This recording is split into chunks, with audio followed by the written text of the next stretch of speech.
Hello, everybody, and welcome to another episode of Let's Debate, where you put forth your controversial opinions about a various literature, sci-fi, fantasy-related topic, and I respond to what your hot takes might be. It's an interesting discussion. I've definitely had my mind changed by some people, and I know I've changed some people's minds. So without any further ado, let's debate the sci-fi genre. And of course, let me know any topics you'd like to see debated in the comments right down there. Right in that vicinity. You just go ahead and leave a comment about what you want to see debated. May not be a hot take, but The Expanse has some of the best depictions of life in space of any show or book I've seen. There's a lot of little details and such that I'm amazed they even bothered to consider, especially for the live action show. This is actually just like a universal truth. I'm not even going to debate you on this. To me, The Expanse books and show actually feel like the most likely outcome for humans progressing into space in terms of like the conditions of what it will be like to live out there. That may not be the happiest thing ever, but I have a slightly more pessimistic view of people than I did a few years ago.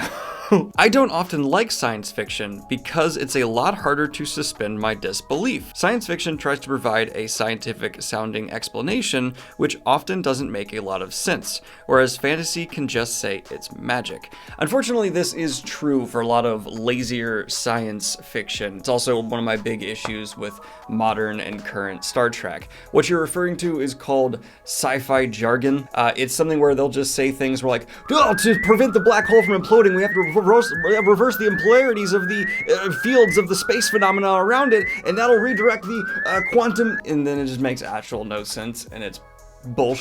For example, there was light that moved faster than light in the new Star Trek. It was said to be many light years away, and yet they could see it out their ship immediately. 'Cause science. This is the power of math, people! This is the power of math, people! The power of math! Whereas really thoughtful and well-explained science fiction that is trying to go for that appeal can actually, at least use theoretical things that we think can be true and make some form of logical sense. And if you want to see the best example of this, TNG Star Trek, most of the time, was working with real hardcore scientists and sci-fi writers to have sci-fi jargon that maybe didn't make 100% sense, and certainly wasn't like doable by mankind, but lined up with the reality around us enough that you could suspend your disbelief and roll with it. Modern sci-fi, in general, is suffering more from just reverse the polarities! Every time you hear that, you should cringe. So I agree with you. It's actually like one of my least favorite things, what's going on in sci-fi right now. Sci-fi has become obsessed with dystopia and oppressive views of the future. In a time when dystopian stories hit closer to home than ever, perhaps it's time to take a different approach and allow a more positive outlook on the future. And advanced technology will continue to portray real human issues and unique situations that the advanced technology could allow.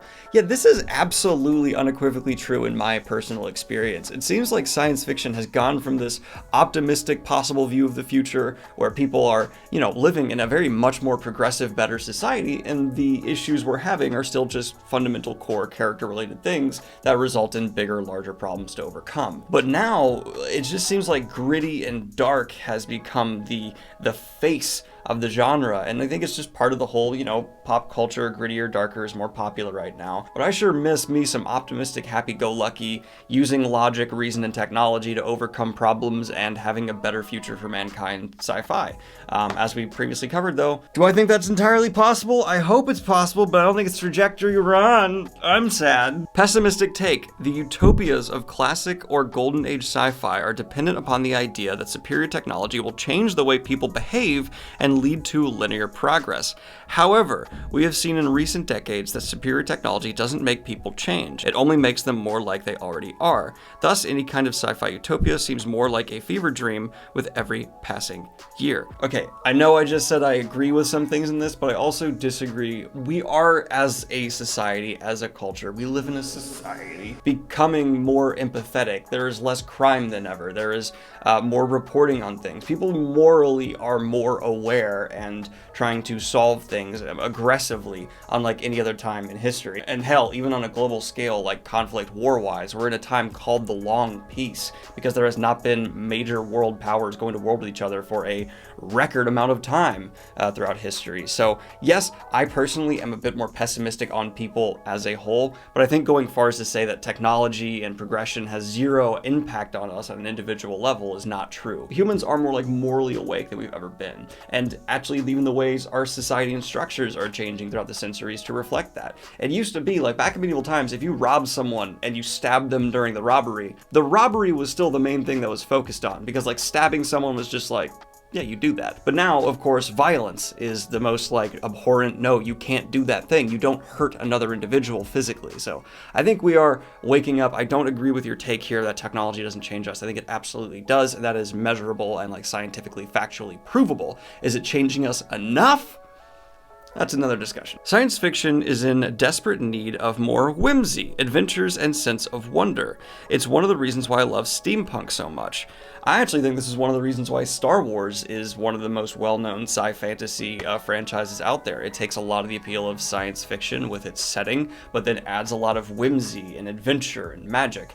I have a prediction that we are going to see the return of more optimistic science fiction in the future, and it will be through the guise of adventure sci-fi, things that do reflect more closely to Star Wars. That's why I think Christopher Paolini's ongoing series he's trying to put out has potential to really become popular, because I've seen people who want to get into sci-fi, but they don't really want to get into the really technology, like focusing on like ideas and possibilities sci-fi, and they don't want fantasy in it. They just want adventure-based, set in space stories. And that's fine. I mean, that's still technically science fiction, according to what publishers label things. So I'm okay with them making that popular, because unlike what a lot of people are going to say, just because one area of a genre becomes more popular, it does not reduce another's. You can always find books. There's books for everything out there, so you're going to be all right. But yeah, I think it is in more need of whimsy and adventure in the terms of there are people who are actively seeking that out for sci-fi, for sure. I want to see more aliens with absolutely no humanoid features, and they use the features they have to do things that humans can't, like Edge of Tomorrow. Yes, totally agree with this. This is a great take, and it's also something you could build an entire story around. I mean, hell, Arrival is essentially the story of humans trying to figure out how to communicate with creatures that have an entirely different perception of reality than us, and that's amazing. Like, talk about hardcore sci-fi that I love and will immediately hook me. Just the idea of humans trying to interact with something we don't quite understand. Annihilation is another wonderful example of this. Just entities that are beyond what we think of, our concept of what should exist in this universe. Immediately fascinating, and so yeah, 100% in agreement with this one as well. Rationality shouldn't be the only personality trait of sci-fi characters. It feels like the majority of sci-fi authors think so much about the ideas and concepts of their work that they forget to make their characters human. Most of them seem more like robots than anything else, and this bothers me for a long time. So this is something that I genuinely think the modern era of sci-fi, despite my many criticisms of it, is doing better than the previous era. You know, a lot of the really hardcore classic sci-fi authors didn't inject a ton of personality in every character. That's a generality, though. There were some who certainly did do this and give lots of personality. More often now, we are really seeing authors balance out, who are still writing fairly hardcore sci-fi, having personalities weigh evenly with the ideas and thoughts they're trying to put forward. But I want to note, there were a lot of takes in here complaining about characters in sci-fi, and I have a theory, because like, okay, to the 100+ people who did leave a comment just characters in sci-fi bad, read more modern science fiction. I feel like a lot of you guys probably picked up classics, and that's just not your taste. I love those books, but I get why it wouldn't be yours. Just pick up some of the things like The Expanse, like Bobverse, like Red Rising, the ones I'm always touting here, because I'm touting them for a reason. They have the best appeal of the past and the present to me. Just my subjective opinion, but I think some of you might be able to change your mind with those. Not enough sci-fi authors explore the cultures in their worlds. They tend to show new worlds based on hard technological differences, whereas exploring cultures gets across the same ideas and can help build character backstory. Jack McDevitt's books are built around archaeology and space, and oh my god, the world building is on a different level. So what you're talking about here, I often chalk up to a lot of people talk about in cheaper sci-fi TV shows, the Star Trek effect, where there's one thing that's like the characteristic for the alien aliens, whether it's just like a funny look to them or a piece of tech or building or architecture, that's why they're aliens, because we couldn't afford much more. Unfortunately, though, a lot of authors kind of write with a similar way, where they'll have an alien race and they're not really deep culturally. They just have one thing that's like their thing, and it's like, oh, they're the war people, so they have the war thing, and that's it. And I agree. This is just a general weakness of science fiction that is being overcome by certain authors, like the one you mentioned. I assume you're right there. And it drives me a bit nuts. I'm with you on this one. This one's a weakness of the genre that is hopefully being overcome, but gosh, it can be annoying. Sci-fi authors / showrunners / filmmakers need to stop assuming that the smartphone is the pinnacle of communication technology. The Expanse, for example. The world building is so thoughtful in so many ways, but the phone thing is a big oversight for me. It's the far future, but when one character needs to get in touch with another, they're like, LOL, guess I'll start up a Zoom meeting. It reminds me of an Edwardian sci-fi author writing about the dirigibles that will be in the skies of the British Empire in the future of 1997. Of course, no one can predict the future, but it strikes me as a lack of imagination. So I'm gonna push back just a little bit here. I see what you're saying, man. I do, but as someone who worked in tech, smartphones are gonna be something that's going to be hard to improve from. It's a piece of technology that even already what you're seeing is like, some companies aren't sure how to keep renovating and reinventing it constantly. Once you get a tiny rectangle that can show your face, show the other person, you reliably communicate, where do you improve from there? Build it into your hand? Well, as we've seen, the more people try to push forward the ideas of actually attaching tech to you, our society kind of rejects it. Like, we want to be able to pull things off and disconnect, and I don't really know where it's going to go. I think you have a good point, but I also think there is a pretty decent chance that we will just see in general the phone remain kind of similar and just keep incrementally improving. Obviously, thousands of years in the future, it'll probably be different, but I will say for the next 100 years, cell phones aren't going to change completely to the point where you would not recognize them, and that's my bold assumption. That's my bold assumption, and only for the next 100 years, but still. And also, if you as a sci-fi author decide to come up with like just a whole new, here's the way we communicate thing, you run the risk of ending up with something that looks horribly goofy and outdated immediately, like that one scene in Empire Strikes Back where there's a tiny Lord Vader being projected, and also those projections make no sense because it's like, what's that person doing? Like, you never see the two-way connection. It's just like, how are they doing what they're doing? It's really weird. I really see what you're saying. I think you have a good point, but I, as a creator, if I had to do it, I'd be afraid of looking goofy, and at the same time, yeah, this tech will probably still, in its foundational form, remain the way it is for quite some time. Calling all currency credits is just lazy. I just like this one because it seems like every time this person's coming across credits in a book, they're like, mother. There's just some things that become universal terms throughout genres, and I don't mind credits, but I get why it can seem lazy. God, how many times am I going to have to look at sci-fi books and find YA dystopian? That's a bookstore thing. I don't know why they're doing that. Those are very distinct genres, but I'm sure some market research shows they need to put them on the shelf that way. Drives me a little nuts too. It's like how often I now just see all fantasy lumped together with sci-fi. Okay, if that's the way you want to do it, I'm sure your market research tells you that's okay, but ew. Sci-fi relies heavily on the wow factor of the idea. If that isn't strong enough to carry you through, the character / plot aren't typically strong enough in this genre to keep it interesting enough to push through. I disagree with this one on several fronts. I don't think sci-fi even often relies on a wow factor. It relies more on I'm trying to promote thoughts in you. I'm trying to get you to mull over what I'm fundamentally laying down for the story. That's kind of the pushing forward the sci-fi angle of it.